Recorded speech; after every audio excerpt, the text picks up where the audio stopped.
Good evening. There are urgent reviews underway tonight into three of Perth's most important new projects. It's been confirmed roof panels at the billion-dollar Perth Children's Hospital are riddled with asbestos, and the Chinese company that supplied them also did work on Fiona Stanley Hospital and the new Perth Stadium. Renee Henry, concerned workers have walked off the job at the Children's Hospital.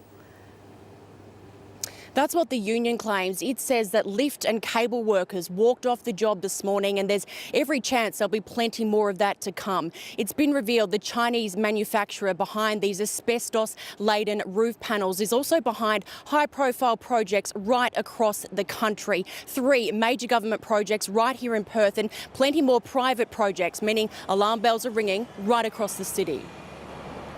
It was a bad day to be WA's Health Minister. He met with representatives from developer John Holland, then fronted the media to confirm the worst. Unfortunately, the presence of white asbestos chrysotile has been confirmed as being present in at least one of the roof panels on the 8th floor. Workers say plumes of the deadly substance sprayed across the floor after a worker cut into the panel on Monday night. Alarmingly, employees were exposed to the fibres for up to 24 hours before management were notified and the section sealed off. I think incompetence is the only way you could describe this crisis. Disappointing and unsatisfactory. It should not have occurred. It does not comply with Australian standards. 20 workers were in the immediate area. 40 have signed a register concerned they may have inhaled the asbestos. We've talked to them about managing their apparel. We've talked to them about what impacts that might have on their family.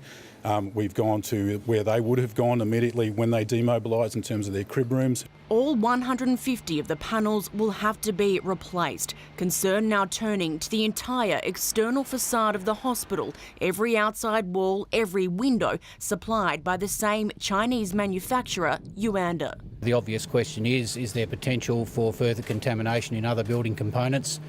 So John Holland in the first instance is undertaking a detailed audit. There'll be audits elsewhere as well. Yuanda supplied products to Fiona Stanley Hospital, and right now it has contracts with the new Perth Stadium. And I suspect that this may well lead to further investigations in other projects across Australia and perhaps even wider.